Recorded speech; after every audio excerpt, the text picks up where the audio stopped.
When we think of history, especially military history, we often imagine an unbroken chain of truth. Clear battles, noble causes, righteous victors, and evil villains. But beneath that polished surface lies something darker. Propaganda, revisionism, and outright fabrication have shaped what you think you know about wars, conquests, and revolutions. From the world wars to colonial campaigns, the truth has been buried in favor of convenient lies. What follows is a descent into the iceberg, layer by layer, until you're staring at a reality you were never meant to see. Let's begin with the most comforting lie, that wars are fought for freedom.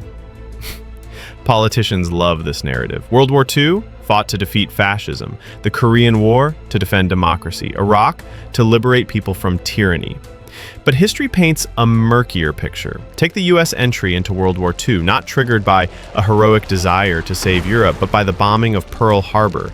And yet, months before that attack, American companies were supplying war materials to both sides. Yes, even Nazi Germany. Freedom had little to do with it.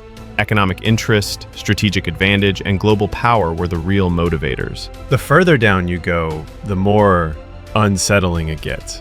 Consider the Napoleonic Wars. We're told Napoleon was a power-hungry dictator, a warmonger who plunged Europe into chaos. But was he?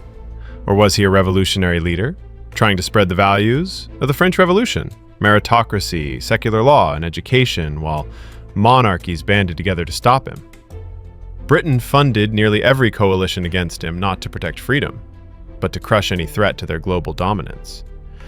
Napoleon's reputation wasn't destroyed on the battlefield. It was assassinated by historians serving empire. Then there's the lie that wars are fought by willing patriots. Heroic images of young men enlisting, waving goodbye to tearful families dominate textbooks, but many of those men were drafted, tricked, or forced into service. In World War I, British recruiters handed white feathers, symbols of cowardice, to men not in uniform, shaming them publicly. During the Vietnam War, conscription tore through working-class families, while the sons of senators found deferments. In Nazi Germany, teenage boys were sent to die in hopeless battles for a collapsing Reich. Willing service is often just a myth to make mass sacrifice more palatable. You've heard of the Crusades, right? A clash of civilizations where brave Christian knights set out to reclaim the Holy Land from Muslim invaders. Except Jerusalem had been under Muslim rule for centuries and was a peaceful place of multi-faith coexistence until crusaders butchered nearly every inhabitant. That's not heroic, that's genocide. And the Crusades weren't about piety, they were about land, loot, and the power of the Catholic Church.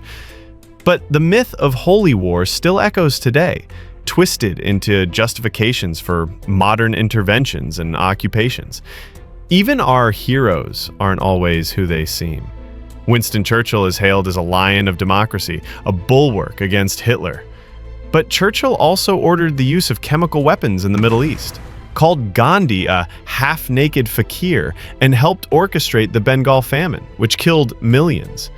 He loved empire more than liberty. And yet, statues rise in his honor, while critics are told to respect history. Respect it? Or obey it? Further down the iceberg, things get darker. Let's talk about false flags. Events staged or manipulated to justify war. The Gulf of Tonkin incident? The US claimed its ships were attacked, prompting full involvement in Vietnam. Years later, declassified documents revealed it never happened. The sinking of the USS Maine. Blamed on Spain, it launched the Spanish-American War, but some historians now believe it was an accident, or worse, a setup. These incidents don't just rewrite history, they create it. And what about Hiroshima and Nagasaki? We're taught that the atomic bombs ended World War II and saved lives, but Japan was already on the brink of surrender. The Soviet Union had just declared war and invaded Manchuria, threatening Japan from the north. Some military leaders believed the bombs weren't necessary. They were a warning to Stalin, a demonstration of American power, not a final blow. But that's not how it's taught. Instead, we sanitize one of history's greatest atrocities, calling it strategic. Dig deeper, and you'll find entire wars that never needed to happen. The Crimean War was based on religious disputes that masked a geopolitical power grab. The invasion of Iraq in 2003 was justified by weapons of mass destruction that didn't exist. Vietnam fought to stop the domino effect of communism, even though local nationalism, not global ideology, was the real driver. Millions died, so governments could chase illusions, maintain control, or sell weapons. History textbooks rarely mention corporations in warfare, but they've always had a seat at the table. During World War II, IBM provided punch card technology used by the Nazis to track Jewish populations. Standard Oil supplied fuel components to both Allied and Axis powers. Today, defense contractors influence foreign policy through lobbying and revolving doors. War isn't just politics by other means, it's profit by other means. Let's not forget the manipulation of memory. When the US dropped bombs on Laos during the Vietnam War, it created the most bombed country per capita in history. Yet most Americans have never heard of it. In Turkey, the Armenian genocide is still officially denied. In Japan, textbooks whitewash wartime atrocities like the rape of Nanking. What isn't remembered may as well have never happened. And what is remembered is carefully curated. Soldiers are celebrated as warriors. But what about those who refuse? Deserters, pacifists, and whistleblowers are erased or demonized.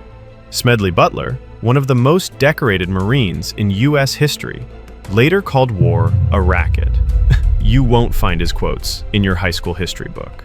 Chelsea Manning revealed US war crimes. She went to prison.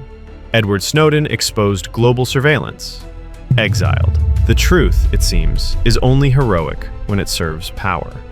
Let's go even deeper. Military history isn't just manipulated, it's sometimes entirely fabricated. Ancient battles were mythologized to the point of fantasy. The Battle of Thermopylae?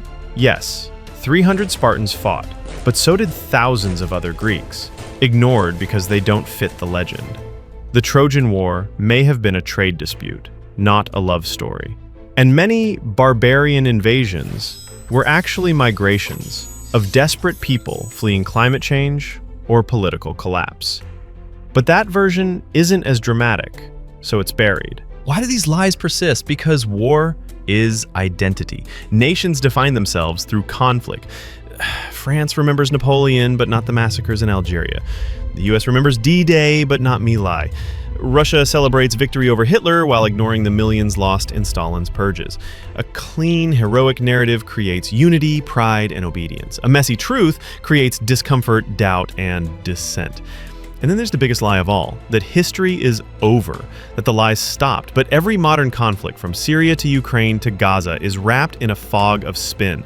Deep fakes, staged footage, algorithmic propaganda. Civilians die and newsrooms argue over who fired first. Governments fund think tanks that shape the narrative. Platforms shadow ban dissent. In real time, history is written not by the victors, but by those with the best Wi-Fi. So where does this leave us? Staring into the abyss, realizing that the wars we glorify were often crimes, that our heroes were flawed, or worse, that the truth is fluid, slippery, and deeply inconvenient.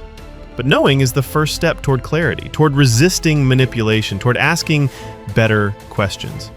Because if we don't confront the military history iceberg, we'll continue to believe in noble wars that never were, just causes that weren't, and enemies who might have been friends.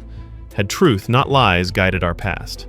And history, once twisted, will keep twisting us, unless we dive deep, all the way down, and drag the truth to the surface, no matter how ugly it is.